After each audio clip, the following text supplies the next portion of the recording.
Ugu soup with Uziza leaves is a combination that most people have never tried. This is the version that took my Ugu soup to a completely different level, and by the end of this video, yours will never be the same as well. Hi my people, my name is Mo, welcome back to the channel. The first thing I did was to prepare our soup base, and I did that by adding the meat to the pot with some chopped onions, pepper, salt, and seasoning cube. I gave everything a good mix, then covered the pot and let it steam on low heat for about 15 minutes. No water added. The meat releases its own juice, which becomes the base of the stew. For the pepper mix, I used red bell peppers, scotch bonnet pepper, yellow pepper, and onions. The yellow pepper is something I feel strongly about in this recipe.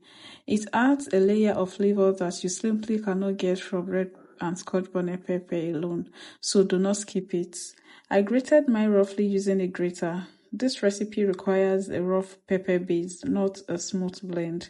You can use a blender set to pulse if you prefer, but do not overblend it. Keep it rough and textured. And on the quantity, please use the pepper you can tolerate. I love pepper so much, and you already know that about me, my people. The meat had steamed and released some of its juice. Then I added the pomo along with some water to help everything cook through. Then sprinkle some salt and cover the pot and let the meat cook properly. Please watch till the end because I'm going to be giving you some tips on how I prepare my pomo. While the meat was cooking, I got the vegetables ready, starting with the ugu leaves. After picking, I dropped the ugu into boiling water for about 2 minutes. But before that, I added a little baking soda, also known as bicarbonate of soda. This small trick does two things. It helps the leaves soften faster, and even more importantly, it keeps the vibrant, beautiful green color. Without it, the leaves can be dull and darkened. That one small step really makes a visible difference in the final soup. After 2 minutes of boiling, I pour out the hot water from the ugu leaves. I rinse it under running tap water until it was completely cool, and I squeeze out the water, then chop it on the chopping board. For the Uziza leaves, I picked, rinsed, and cut it, but I didn't boil it. I will add it fresh later. The bold, peppery flavor and strong aroma of Uziza leaves is what really makes the soup stand out. Plus, Uziza leaf is packed with vitamins and has anti-inflammatory benefits, so it's one of the most nutritious additions to Nigerian soups. For this recipe, I use 80 to 20 ratio of ugu to Uziza leaves. Ugu leaf is the main vegetable, and the Uziza leaf play a supporting role, so too much of Uziza leaves can overpower everything.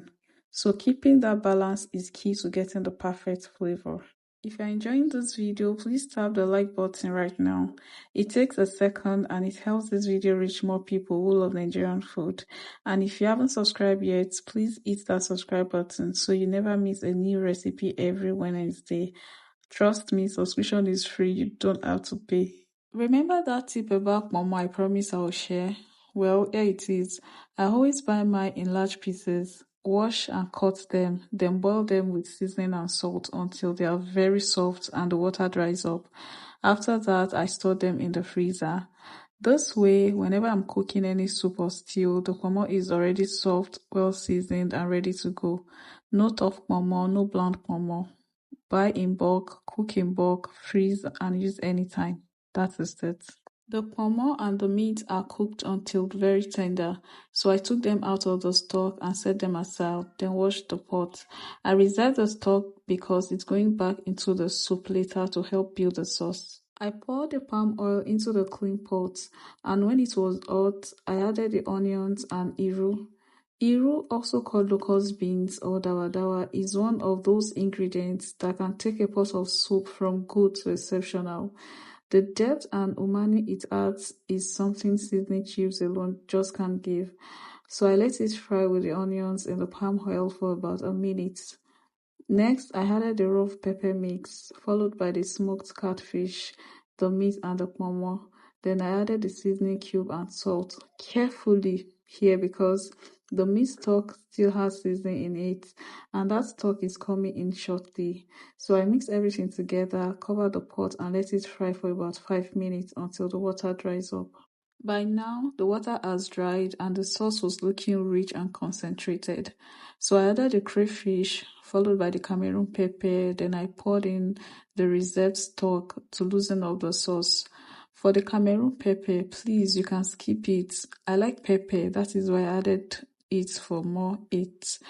Be careful with the stock, don't add everything if it is too much. This ugu soup with Uziza leaf is not meant to be watery, so I added enough stock to get the right consistency. I stirred everything well, covered the pot and let it cook on low heat for about 5 minutes. 5 minutes later, the sauce is ready. So I added the ugu leaves first, followed by the Uziza leaves. Then I stirred everything gently until well combined. Then cover the pot and let it steam on low heat for about 3 minutes. Honestly, you didn't have to cook the vegetable further, but I'm cooking it for 3 minutes because of the Uziza leaves. Uziza leaves takes a while to bring out its flavor and also takes a while to cook. That's why I steam it for about 3 minutes. Then 3 minutes later, our ugu soup with Uziza leaf is ready. Look at that color, the sauce coating everything, the pomo, the meat and all of that. This is exactly what a well-made ugu soup looks like. I served mine with fufu, but you can enjoy it with hot white rice, pasta, or any swallow of choice. Honestly, this soup works with everything. My people, thank you for always showing up and watching. Please like this video and drop a comment. And if you are new here, welcome to the family. Subscribe so you never miss a new recipe every Wednesday. Thank you, my people. I'll see you in the next one.